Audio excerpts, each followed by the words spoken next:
Selamat datang ke channel Cik Genas.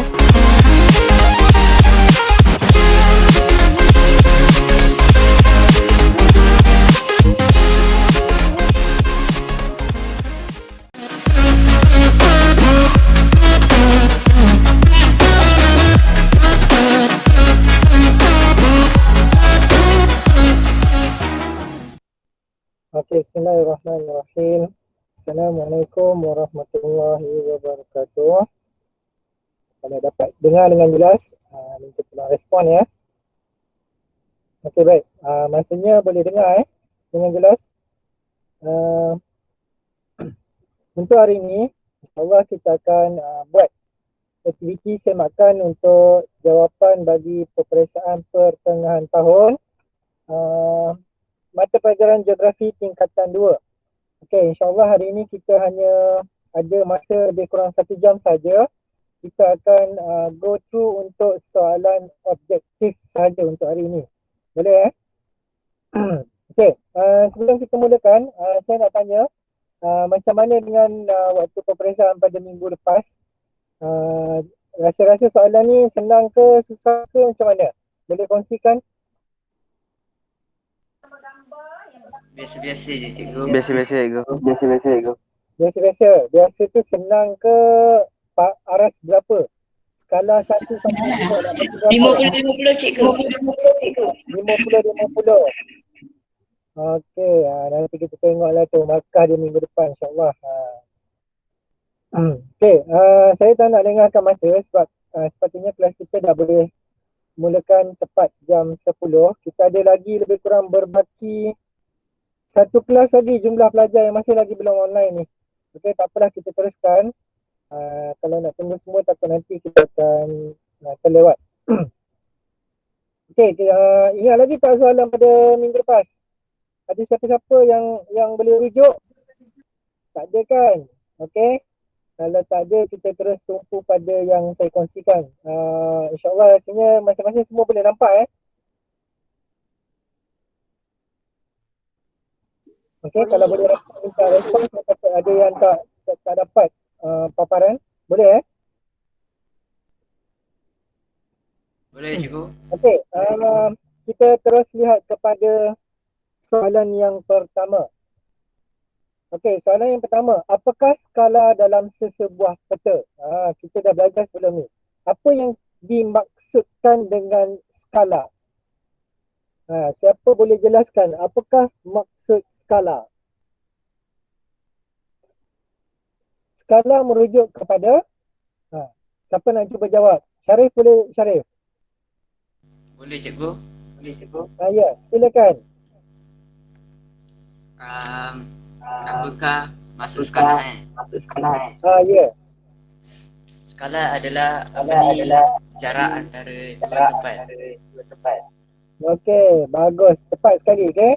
Terima kasih Syarif. Okey, untuk maksud skala. Skala merupakan nisbah jarak bagi sesuatu tempat pada permukaan bumi. Okey, jadi pilihan jawapan pada soalan yang pertama ini lebih kepada jawapan A, iaitu menentukan jarak sebenar di antara dua tempat. Ni soalan paling mudah ini. Kita letak pada soalan yang pertama. Kalau ada yang salah ni saya tak tahu macam mana ni. Okey. Kita terus kepada soalan yang kedua. Okey, merujuk kepada contoh skala yang diberi. Apakah skala tersebut? Okey, ni merujuk kepada skala apa ni? Pecahan wakilan. Ya. Okey, bagus. Tepat sekali. Merujuk kepada skala pecahan wakilan. Ataupun lebih senang kita katakan skala ini dalam bentuk nisbah. Okey, kita ada banyak jumlah skala dalam bentuk skala wakilan ini, pecahan wakilan ini. Antara contoh, satu nisbah 100,000, kita ada satu nisbah 50,000. Okey, siapa ingat lagi kalau skala pecahan wakilan ni satu nisbah 100,000 ni merujuk kepada apa? Kalau kita tukarkan kepada skala penyata, siapa boleh bagi ayat skala pecahan wakilan ni? 1 sentimeter mewakili 1 kilometer. 1 Sentimeter di kilometer. atas peta mewakili 1 kilometer. Okey, bagus. Tepat sekali. Okey, kalau katakan satu nisbah 50,000. Macam mana cara kita? Macam mana? 1 cm bersamaan 0.5 meter. Okey, bagus. Betul. Okey, 1 cm mewakili 0.5 kilometer. Okey, terima kasih. Okey, kita tengok kepada soalan yang ketiga. Okey, jarak sebenar di antara dua tempat pada peta lakar boleh ditentukan berpandukan apa? Okey, kita ada beberapa peralatan yang digunakan, yang boleh kita gunakan untuk mengukur jarak. Okay, mengukur jarak pada peta lakar. Mungkin merujuk kepada peta lakar. Okey, berdasarkan pilihan jawapan. Okey, adakah kita menggunakan jangka sudut untuk mengukur jarak sebenar pada peta lakar?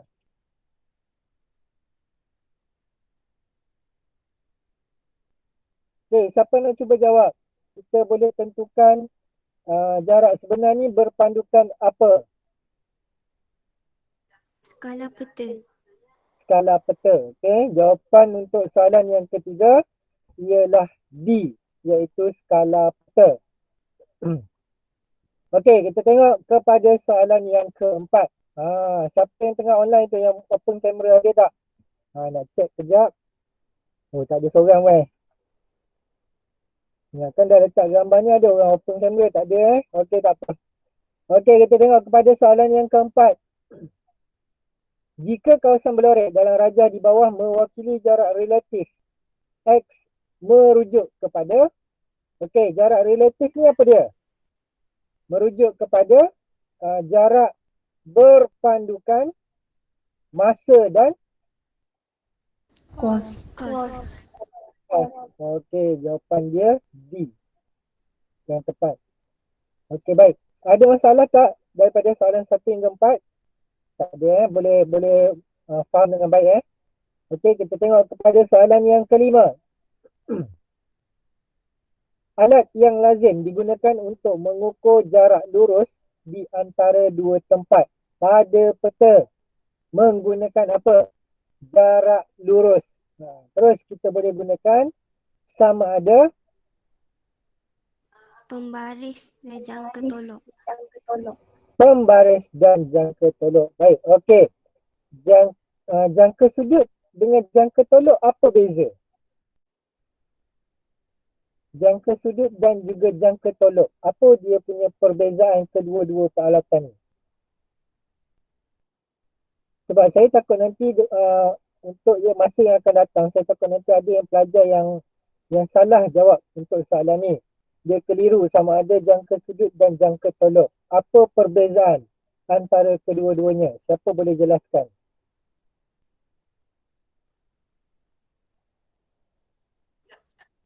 Jangka sudut yang ada pensel. Jangka, macam mana? Jangka sudut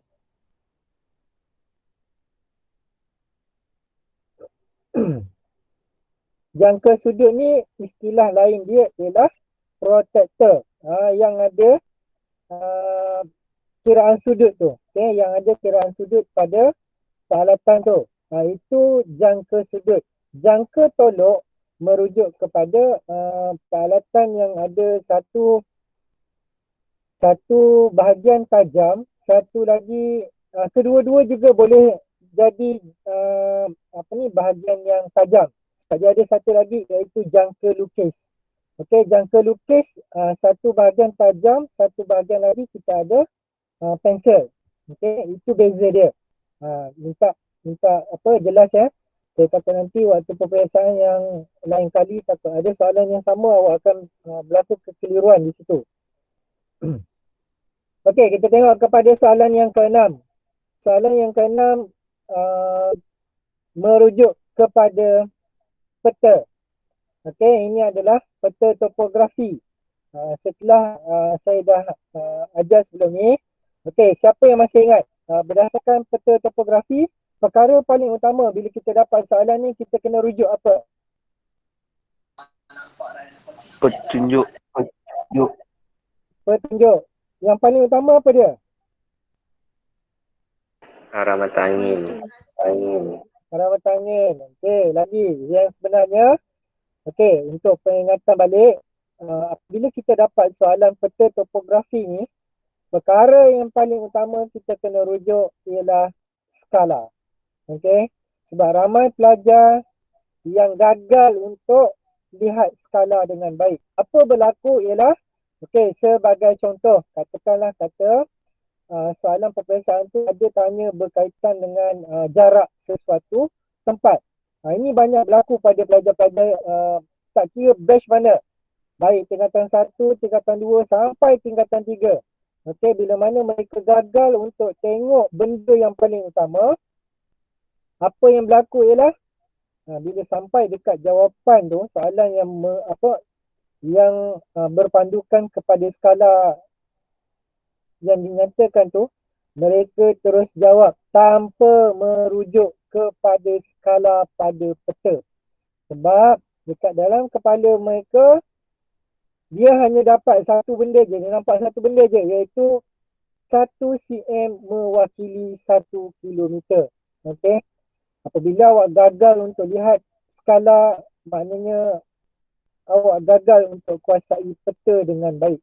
Maksud saya begini, sebab apabila gagal tengok skala, saya takut ada beberapa soalan yang lain masih lagi berpandukan pada skala.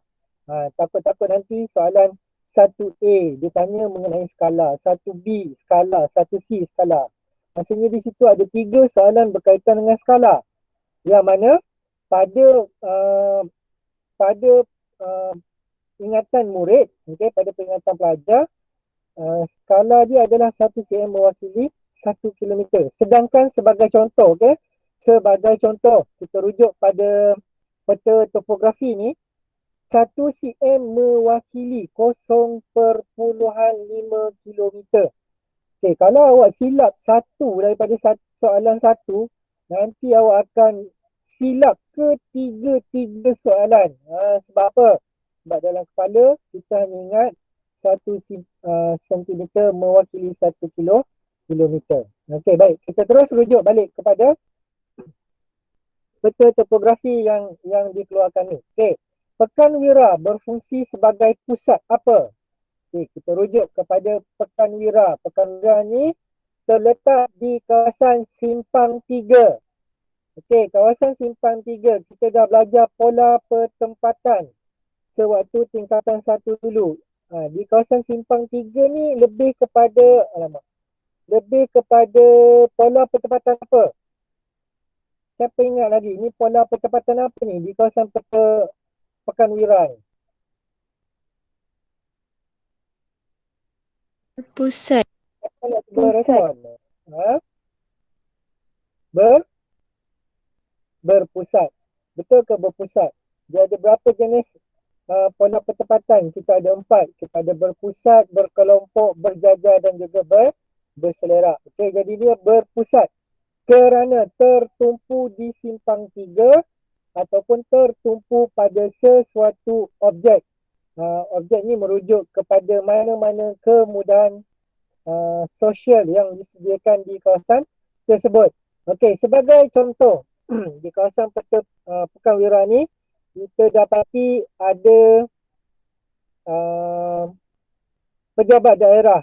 Okey, berhampiran dia juga ada balai polis dan juga yang berhampiran dengannya masjid dan juga sekolah. Okey, jadi kita tengok. Pekanwira berfungsi sebagai pusat apa? Adakah dia berfungsi sebagai pusat pelancongan? Ada kaitan tak pusat pelancongan di kawasan sekitar dia?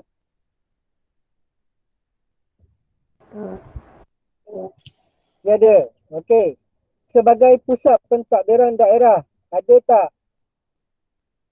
Ada. Ada. Ya.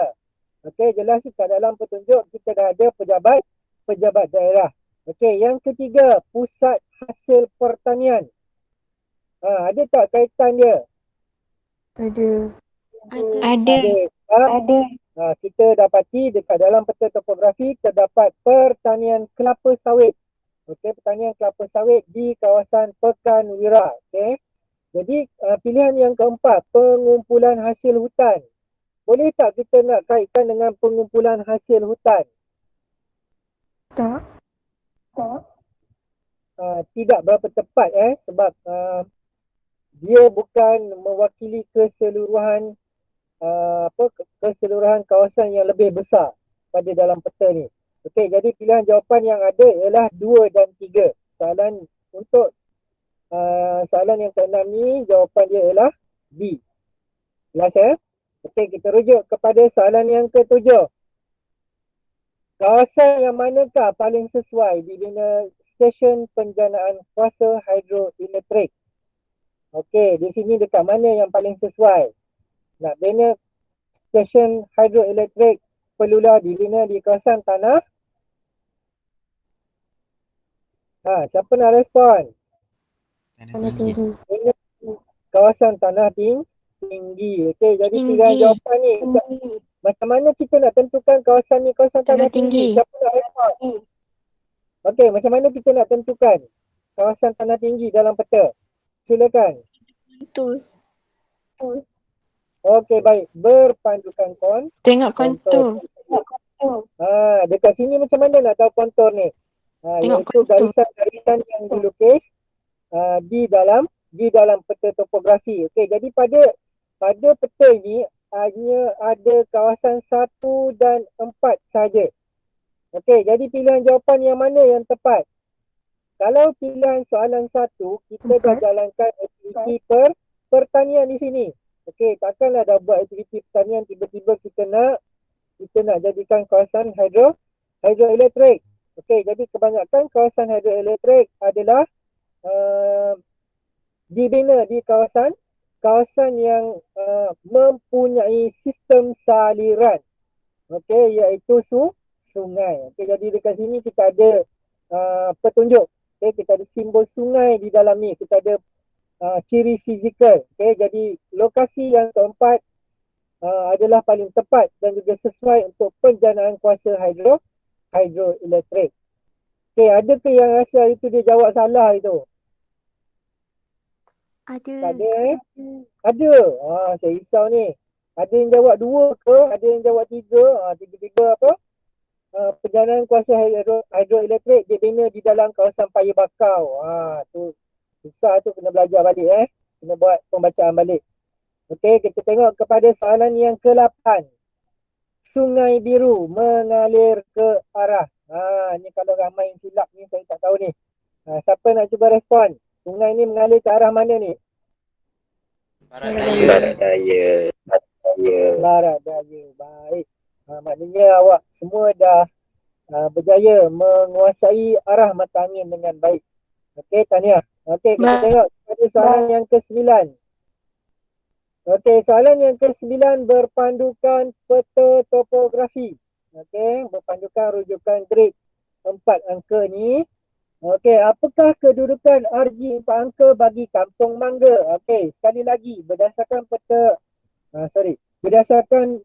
topografi ni wajib kena tengok skala walaupun tak ada kaitan. Okey, tak apa, abaikan je. Kita dah tengok sini. Skala dia iaitu 1 cm mewakili 1 km. Okey, kembali kepada arahan soalan. Apakah kedudukan rujukan grid 4 angka bagi Kampung Mangga? Siapa yang nak cuba? RG 1062. RG RG 10. 1062. Okey, baik. Okey, tepat sekali. Iaitu RG 1062. Ada tak yang dapat jawapan selain daripada itu? Ada tak yang dapat jawapan sama ada C ataupun D? Siapa yang ingat hari tu lah terjawab C? Okey, sebenarnya kalau awak terjawab C ataupun D, maksudnya awak masih lagi tidak menguasai cara untuk menentukan kedudukan grid. Okey, sebab kita wajib kena baca arah mana dulu. Arah ke timur dahulu baru arah ke utara. Itu cara bacaan rujukan grid yang tepat. Kalau awak baca 62 maksudnya awak baca ke atas dulu. Baru baca ke arah melintang. Ini berlaku kesilapan di sini. Okey, kita lihat kepada soalan yang ke-10. Apakah ciri yang terletak di rujukan grid 1162? Okey, apakah ciri yang terletak di rujukan grid 1162? Semua dah left ke ni? Risau pula saya. Pasti tengok kehadiran ni. Ramai ni, ada 46 orang. Siapa nak cuba respon soalan yang ke-10 ni? Ada tak jawapan dia? Siapa nak respon? Kilang. Okey, yang terdapat pada rujukan grid RG1162. Okey, ciri apa yang dinyatakan? Ciri budaya. Benda budaya. Sebenarnya soalan ini tergantung. Okey, soalan ini tergantung sebab dia tidak menyatakan ciri apa yang diminta. Okey. Tetapi berdasarkan pada peta topografi, pilihan jawapan tu hanya ada satu sahaja pilihan jawapan yang ada. Sebab apa? Dekat dalam ni, rujukan grid 1162 ni ada dua ciri, iaitu ciri budaya dan juga ciri fizikal. Tetapi pada pilihan jawapan, ciri fizikalnya tidak wujud. Okay, iaitu ciri sungai. Ciri fizikal sungai tidak wujud. Yang tinggal hanya satu sahaja pilihan jawapan, iaitu kilang. Ni ramai senyap ni, saya tak tahu ni kenapa. Tak berani nak jawab Saya asalnya saya nak bagi markah free tadi. Nasib baik ada yang respon. Okey, soalan yang ke-11. Jelas di sini? Okey, soalan yang ke-11 kita lihat. Masih lagi merujuk kepada peta topografi. Yang ini dah berpoloh dah ni. Berkipeh dia. Sebab apa? Soalan minta anda untuk mengira rujukan grid 6 angka. Okey, siapa yang itu dia buat senggat dekat atas komputer dia ataupun dia kira benda ni dekat atas phone dia. Ada tak yang buat macam tu? Saya. Ada. Nanti agak dapat padam lah Okey, soalan yang ke-11 ni. Kalau kata saya tak buat pun, saya tak pakai pun pen, saya tak conteng pun, agak-agak boleh tak nak dapat jawapan ni? Boleh. Berpandukan apa? Siapa nak respon? Berpandukan apa? Rujukan grid 4 angka. Rujukan grid 4 angka. Okey, lepas tu, pada jawapan pilihan A, B, C dan juga D.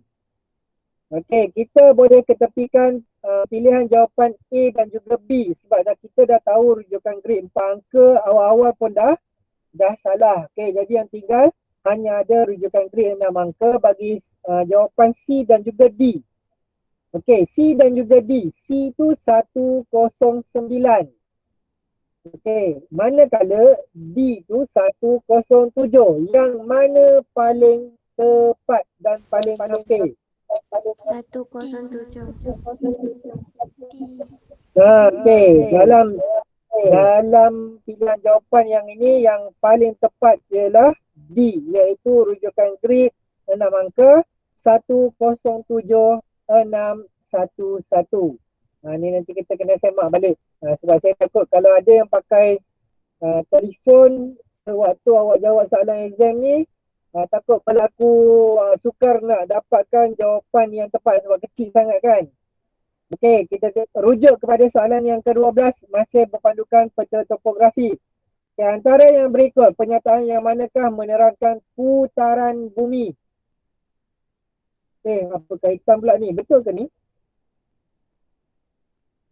Okey, soalan 12 tak ada kaitan dengan Dengan peta topografi. Okey, saya termasukkan peta topografi. Abaikan peta tu.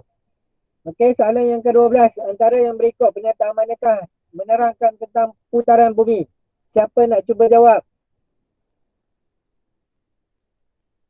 Bumi berputar pada paksinya. Okey, apa kesan-kesan dia? Bukan kesan, bagaimana proses bumi berputar ni? Adakah dia beredar mengelilingi matahari mengikut orbit? Okey, pilihan jawapan yang pertama itu merujuk kepada apa? Peredaran bumi. Itu merujuk kepada peredaran bumi mengelilingi matahari. Okey, pilihan jawapan 1 tidak tepat. Maksudnya di sini A dan juga D kita boleh keluarkan. Okey, yang tinggal hanya sama ada 2 dan 3 ataupun 3 dan 4. Okey, berputar pada paksinya mengikut arah lawan jam. Okey, betul tak? Betul. Okey. Satu putaran lengkap mengambil masa 24 jam. Okey. Jawapan ini juga betul. Pilihan yang keempat tu menyebabkan kejadian 4 musim. Takkanlah putaran bumi satu hari 360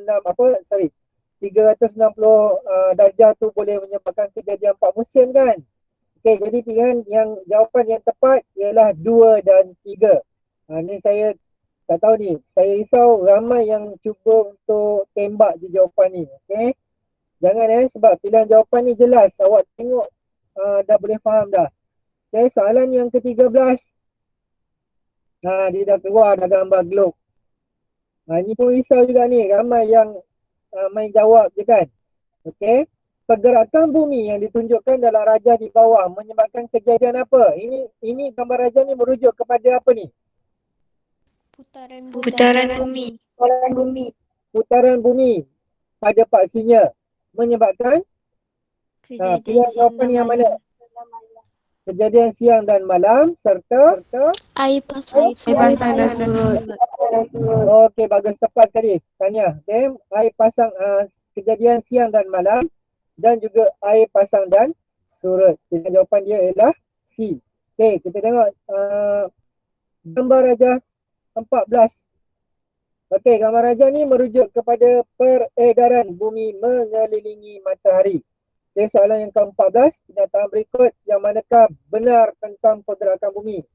Seperti dalam rajah di atas. Okey, yang mana satu pilihan jawapan yang tepat? Peredaran bumi mengikut orbit. Peredaran bumi mengikut orbit, pilihan yang kedua. Kemudian Satu pergerakan satu pergerakan lengkap mengambil masa 365 1/4 hari. Okey, jadi pilihan jawapan dia masih lagi C, iaitu 2 dan 3. Okey, baik. Bagus, semua dapat jawab dengan baik. Okey, soalan yang ke-15, apakah kesan pergerakan bumi? Tadi kita tengok dia punya ciri. Ini kita tengok dia punya kesan pula. Okey, apa kesan yang berlaku apabila bumi beredar mengelilingi matahari? 4 musim. 4 musim. Okey, lagi Gerhana bulan dan gerhana bulan dan juga gerhana matahari. Okey, baik. Tahniah, dapat jawab dengan baik. Nampak tak saya tengah pegang globe tu Okey, kita tengok kepada soalan yang ke-16. Okey, siapa ni pakai spek? Intan Okey, soalan yang ke-16. Bagaimanakah iklim khatulistiwa menggalakkan kegiatan pelancongan di Malaysia? Siapa nak jawab? Angkat tangan.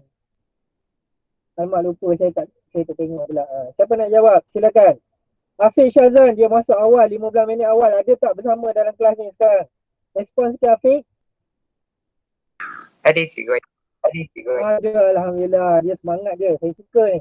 Okey, boleh tak Afiq cuba jawab soalan yang ke-16. Panas dan lembap sepanjang tahun. Okey, bagaimanakah iklim khatulistiwa menggalakkan kegiatan pelancongan di Malaysia? Okey, tepat sekali Afiq. Okey, jawapan dia ialah C. kerana iklim khatulistiwa panas dan juga lembap sepanjang tahun. Okey, baik. Soalan yang ke-17. Kita nak panggil murid lah, senang. Sebab kalau tidak nanti saya bercakap seorang-seorang kan. Okey, soalan yang ke-17. Siapa ni? Nur Akilah Fazail, ada tak? Ada cikgu. Ada. Okey, baik. Boleh tak jawab untuk soalan yang ke-17 tu? Jawapan dia Bayu Darat. Okey, baik. Terima kasih. Tahniah. Jawapan yang tepat. Okey. Untuk gambar rajah ini merujuk kepada angin tempatan yang berlaku. Kita nak rujuk apa ni sebenarnya ni pada gambar ni? Macam mana kita nak tentukan benda tu bayu darat ataupun bayu laut? Jadi Ataupun angin darat? Daripada? Jadi pada mana-mana. Daripada ada dua di situ Kalau siapa yang perasan, okey, kita boleh rujuk satu simbol bulan dan yang kedua ialah putaran angin tu Okay, kalau dia berubah tu maksudnya yang bertentangan. Okey. Maknanya dapat jawab dengan baiklah. Nanti kita tengok balik, kita semak balik nanti siapa yang betul soalan 17, siapa yang salah. Okey, kita terus kepada soalan 18. Angin X membawa hujan lebat ke kawasan yang bertanda.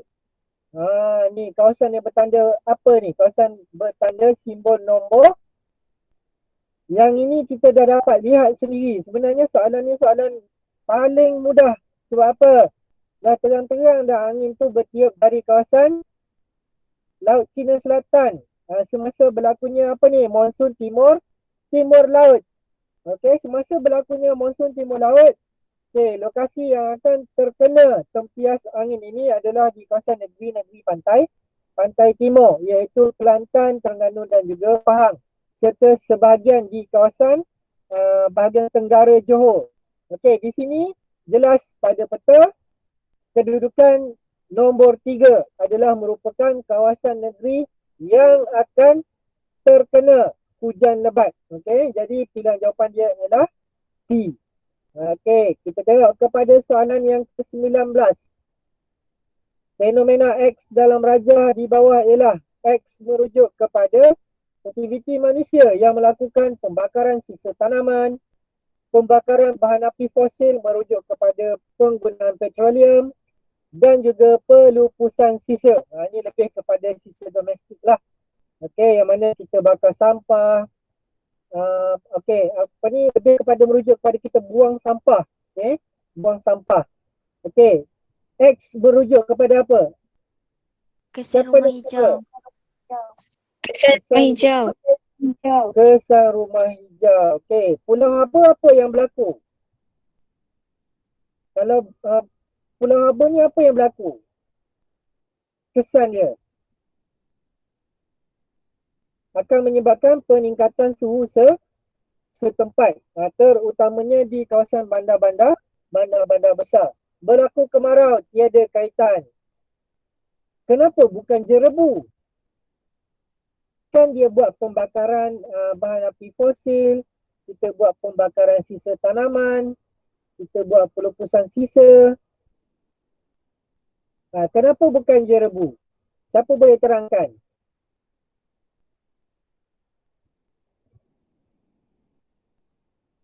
Ada sesiapa nak jelaskan kenapa bukan jerebu? Kenapa kita pilih kesan rumah hijau?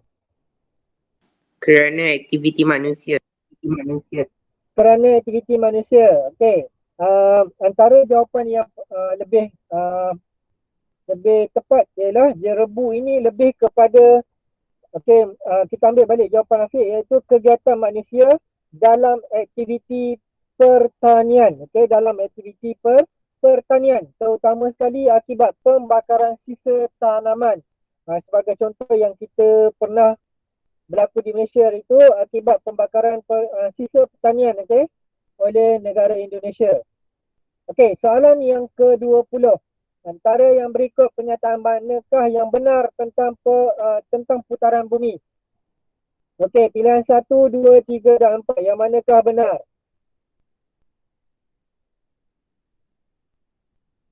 1. Satu, pilihan yang pertama, bumi berputar dari barat ke timur. Oh, bukan dari timur ke barat ke? Macam mana Tak. bumi berputar? Dia berputar mengikut arah lawan Lawan jam. Lawan jam. lawan. Jadi betul lah tu. Dari arah barat ke timur. Satu putaran lengkap mengambil masa 24 jam. Okey, jadi pilihan jawapan yang betul dia ialah 1 dan 2. Okey, kita lihat kepada soalan 21. Ada ke yang bincang hari tu? Bincang waktu exam. Dia tanya kawan dia, kau jawab apa kan? Tak ada Rasanya insyaAllah pelajar saya tak buat macam tu. Okey, soalan 21. Mengapakah berlaku perbezaan waktu di kedua-dua bandar tersebut? Siapa nak cuba jawab? Baiti ada tak, Baiti? Ada cikgu.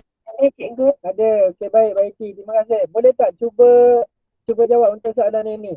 21 ni. Kedudukan garisan longitude. Okey, baik. Terima kasih. Tepat sekali Baiti. Okey, untuk soalan 21, disebabkan oleh kedudukan garisan longitude.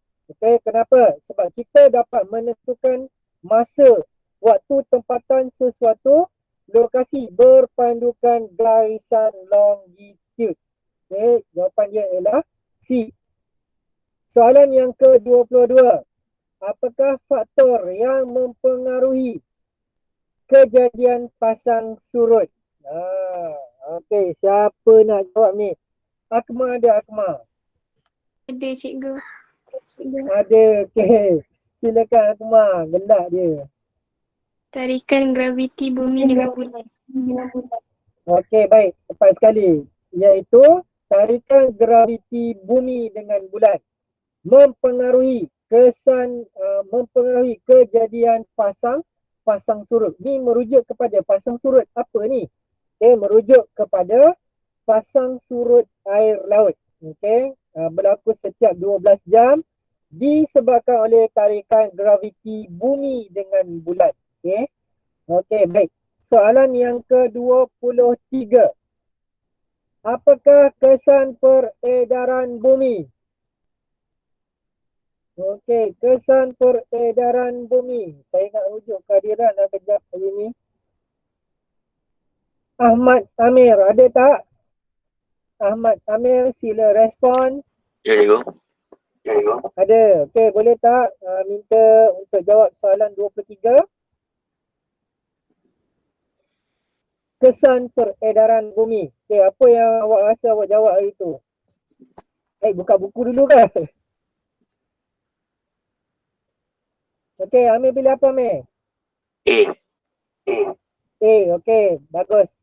Okey, tepat sekali. Kesan peredaran bumi dalam banyak-banyak ni iaitu A, berlakunya kejadian 4 musim. Okey, manakala untuk pilihan B, C dan juga D lebih kepada kesan peredaran, yang mana satu ni? Lebih kepada kesan putaran bumi. Okey, soalan yang ke-24. Berdasarkan maklumat berikut, okey, matahari berada di atas kepala di garisan selatan. Apakah waktu di kutub selatan? Siapa ingat ni? Yang ini memang confirm ni, ada yang buka buku ni. Okey, siapa nak cuba jawab? D. Adam Zarif.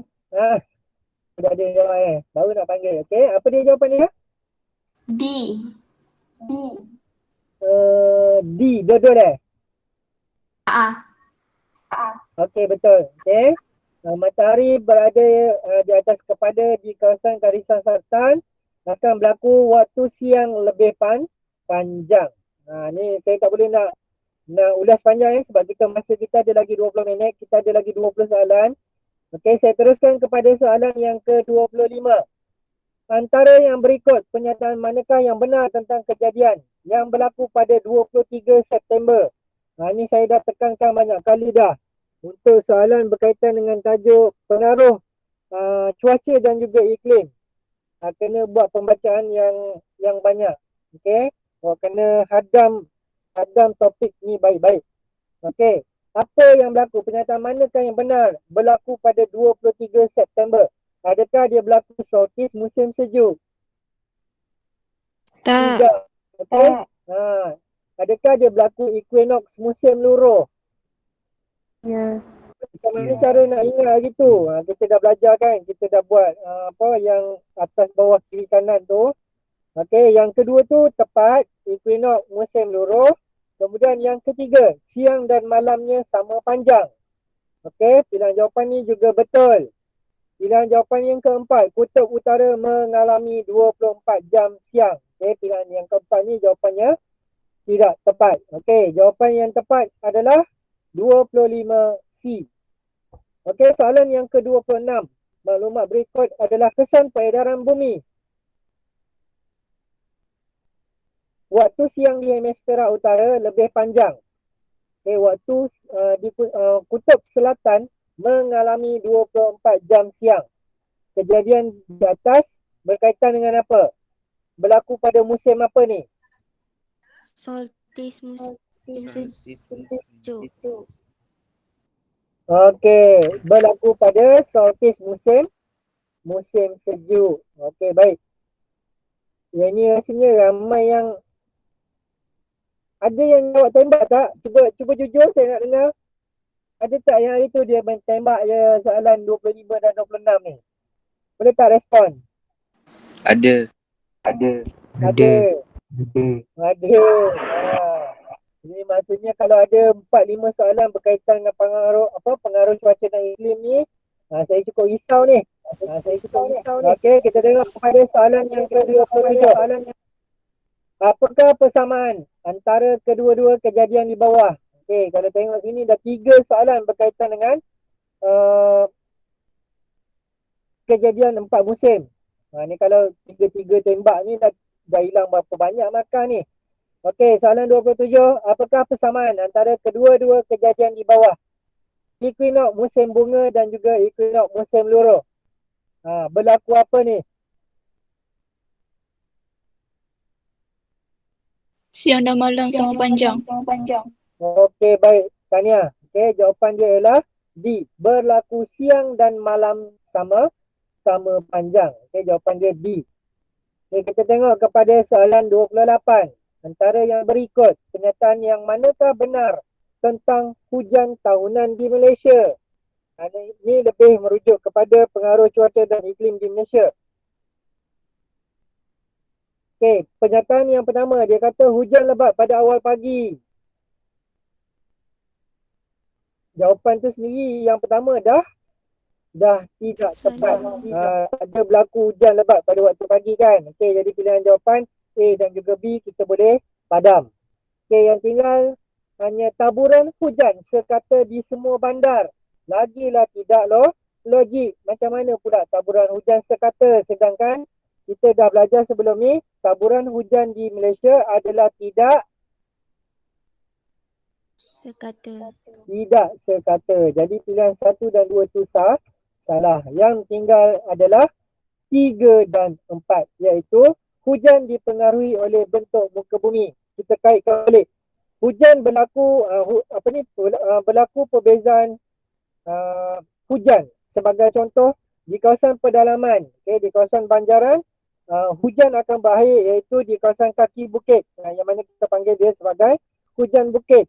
Manakala yang lain tu lebih kepada hujan perolakan. Okey, yang keempat, hujan maksimum berlaku pada peralihan monsun. Okey, ini juga tepat. Semasa berlaku peralihan monsun, okey, antara monsun barat daya dan juga monsun Sumatera serta monsun timur laut akan berlaku hujan maksimum. Okey, hujan yang turun dengan kadar yang banyak pada waktu hujan tersebut turun. Okey, kita lihat kepada soalan yang ke-29. Siapa nak jawab? Berdasarkan peta di bawah, kawasan manakah yang menerima hujan lebat di Malaysia? Siapa nak cuba jawab? Silakan. Danish ada Danish. Syazwan Zuhair. Okey, sila respon. Ya, cikgu. Ada pun. Okey, boleh respon tak untuk soalan yang ke-29? Boleh. Silakan. Jawapan dia D. Jawapan dia D. Boleh tak bagi bola ataupun dodol? D. Dodol. Dodol. Okey. Yang mana satu ni pilihan jawapan untuk 29 ni? Pada skema ni sebab benda ni pada gambar raja tidak ditanda. Siapa nak respon? Yang mana yang tepat ni? Menerima hujan lebat. Okey, kalau saya juga pilih pilihan jawapan D. Nanti kita akan tengok balik Saya akan tengok balik pada rujukan. Okey, betul-betul. Jawapan yang tepat dia ialah D. Ada sebenarnya. Skema jawapan ada. Okey. Jawapan untuk soalan 29 ni, jawapan dia iaitu D. Okey, kita pergi kepada soalan 30. Antara berikut jenis tanaman yang manakah dapat dikaitkan dengan maklumat di bawah? Suhu 18 darjah Celsius dipengaruhi oleh ketinggian. Okey, apakah jenis tanaman yang berkait dengan suhu dan juga ketinggian? Faktor suhu dan juga ketinggian. Adam Mikael. Boleh tolong respon? Adam Mikael? Ya. Okey, boleh tak respon untuk soalan 30? A. 30A. Okey, betul. Iaitu tanaman nenas. Okey, tanaman nenas dipengaruhi oleh ketinggian dan juga faktor suhu. Sebab itu tanaman nenas ditanam di kawasan Cameron Highland, di kawasan Kundasang. Kenapa? Sebab kawasan itu mempunyai kawasan suhu yang rendah. Okey, suhu hawa sederhana. Okey, soalan 31. Mengapakah fenomena Pulau Haba berlaku di kawasan bandar? Siapa nak cuba jawab soalan 31? Ada yang nak cuba jawab? Tiada. Kalau tiada, saya terus pergi pada jawapan Okey, soalan 31 iaitu C. Asap daripada kenderaan. Okey, kita lihat kepada soalan 32. Apakah kesan hujan asid terhadap petani? Okey, apa kesan dia terhadap petani? Siapa nak respon? Berlaku hujan Tanaman asid. musnah. Berlaku tanaman musnah. Okey, sebab yang lain tu lebih kepada positif. Okey, tanah subur, hasil pertanian bertambah, keluasan ladang berkurang. Apa kaitan pula? Takkan tiba-tiba hujan ladang tu makin mengecil kan? Okey, jadi jawapan dia tak tepat. Okay, pilihan jawapan dia ialah 32B. Okey, kita lihat kepada soalan 33. Apakah faktor yang menyebabkan hutan di Malaysia penting untuk pembalakan? Kenapa kita menjalankan kegiatan pembalakan? Adakah disebabkan oleh terdiri daripada pokok yang rendah? Nanti awak akan belajar dalam tingkatan 3, kita akan belajar taburan hutan di Malaysia. Okay?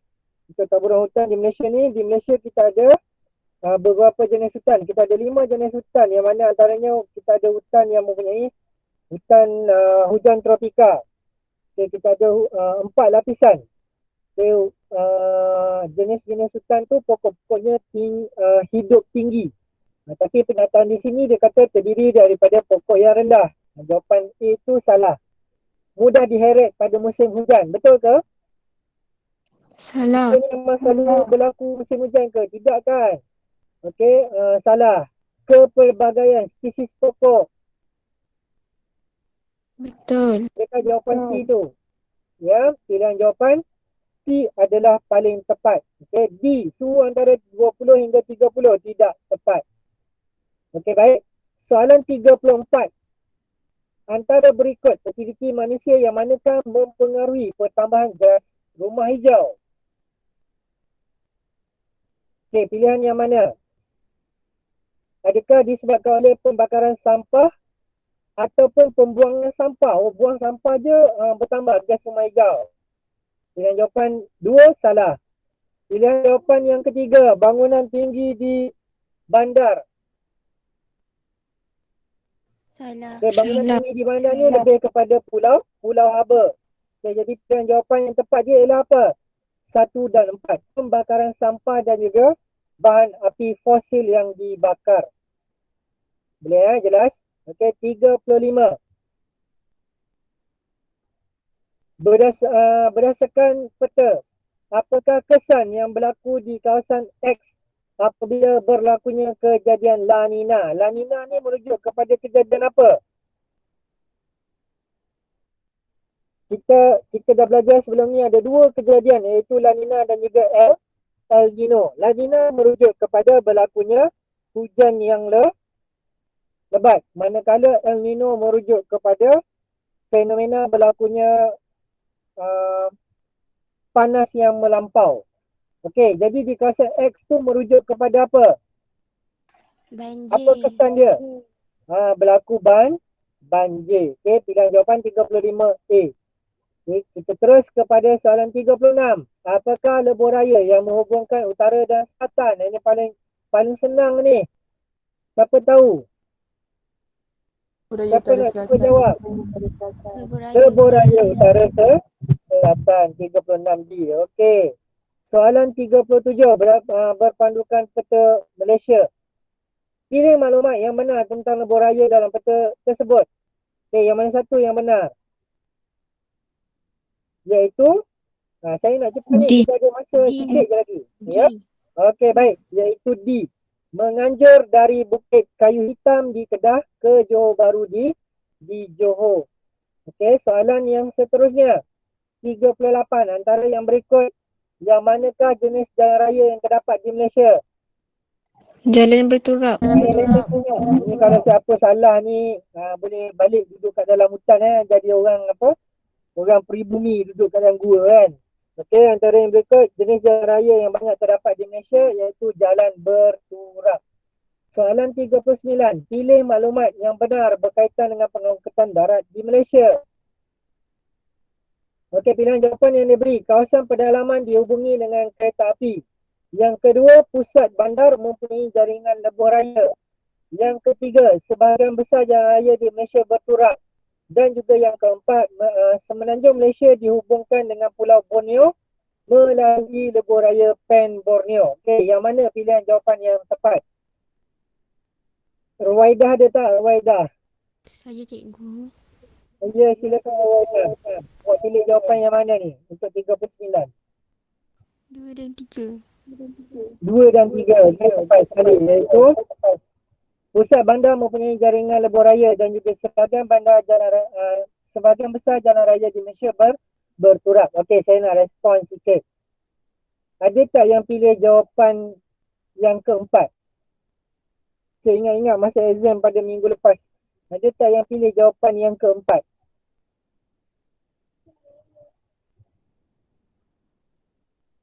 Okey, kawasan semenanjung Malaysia dihubung dengan Pulau Borneo. Semenanjung Malaysia tu yang mana? Kita dekat sini. Pernyataan ni dia bagi tahu kita berhubung dengan Sabah dan Sarawak melalui lebuh raya Pen Borneo. Dia punya pernyataan jawapan ni adalah salah. Jangan keliru semenanjung Malaysia ni terletak di lokasi daratan tanah besar. Okey, benua Asia. Okey, baik. Kita tengok kepada soalan 40. Pilih stesen kereta api yang dapat dikaitkan dengan maklumat berikut. Okey, stesen persimpangan antara pantai timur dengan pantai barat semenanjung Malaysia. Merujuk kepada stesen kereta api apa? Stesen kereta api Gemas. Okey, baik. Tepat sekali. Iaitu stesen kereta api Gemas. Terletak di mana ni? Stesen kereta api Gemas ni terletak di negeri mana? Negeri Sembilan. Di negeri Sembilan, sempadan dengan Johor. Okey, berhampiran dengan Tangkap.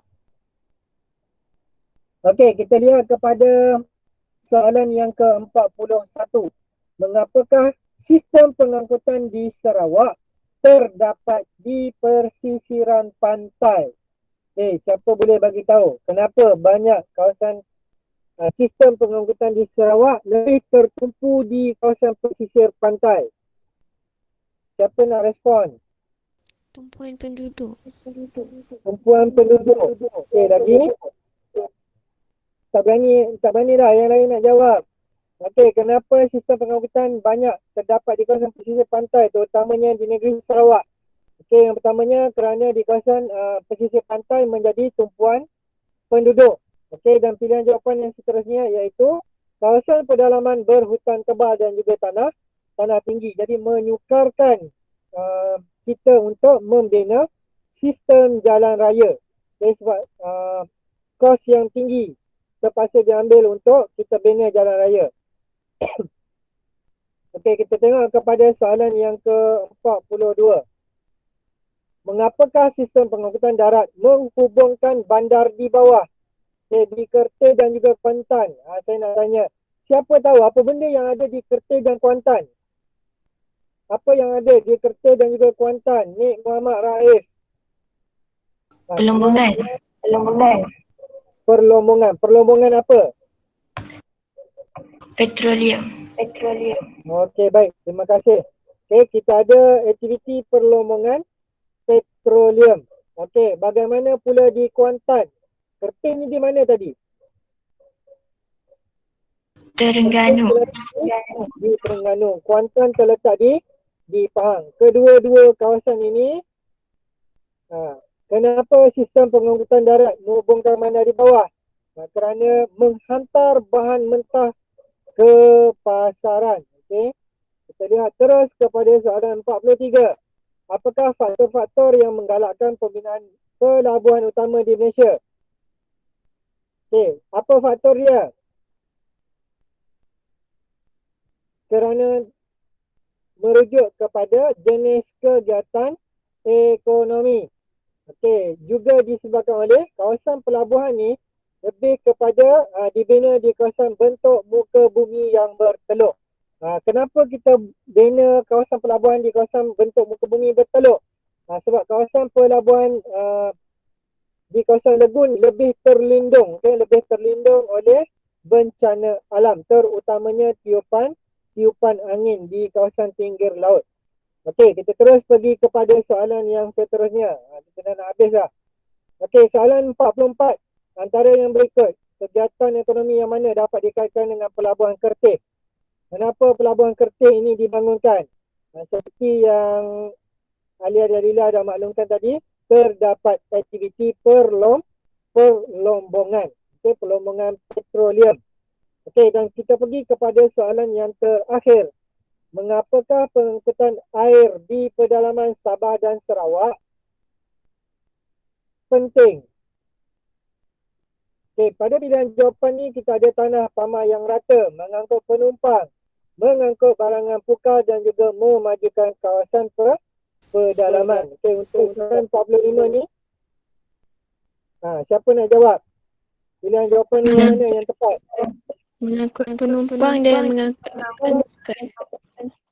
Okey, baik. Okey, jawapan yang tepat dia betul, iaitu mengangkut penumpang dan juga mengangkut barangan pukal. Okey, tak ada fungsi dia untuk memajukan kawasan pedalaman.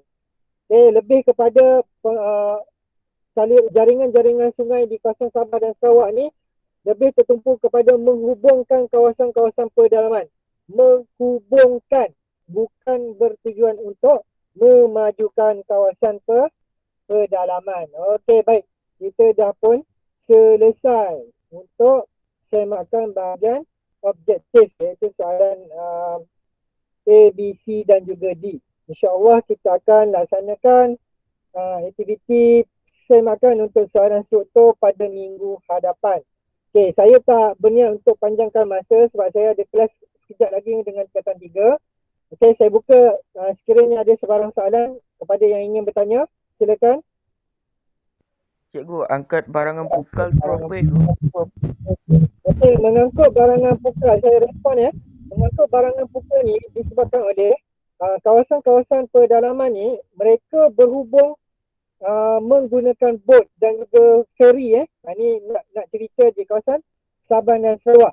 Mereka mengangkut barangan pukal ni lebih kepada macam contoh barang-barang yang mereka beli waktu mereka keluar pada hujung minggu. Okay, penduduk di kawasan pedalaman ni mereka akan keluar ke kawasan hilir, ke kawasan bandar untuk tujuan membeli barangan. Okay, sebab ini adalah salah satu cara untuk mereka mengangkut barang.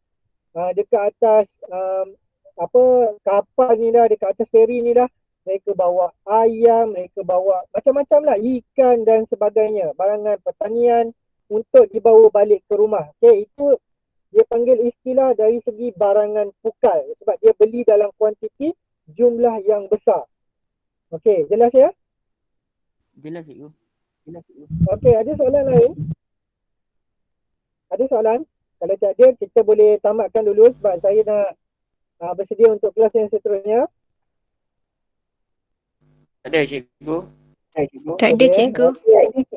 Okey, baik. Okey, terima kasih untuk kehadiran untuk sesi sesi PDPR kita untuk hari ini. Okey, sebelum terlupa saya akan tutup pautan kehadiran sebentar lagi. Saya bagi tempoh lagi 5 minit. Okey, untuk siapa yang masih lagi belum mengisi kehadiran, sila berbuat demikian. InsyaAllah kita akan jumpa lagi pada minggu hadapan. Kita akan sambung sesi semakan seterusnya. Okey, Assalamualaikum warahmatullahi wabarakatuh. Waalaikumsalam warahmatullahi wabarakatuh. Terima kasih cikgu. Terima kasih cikgu untuk pembelajaran hari Terima ini. kasih cikgu. Sama-sama.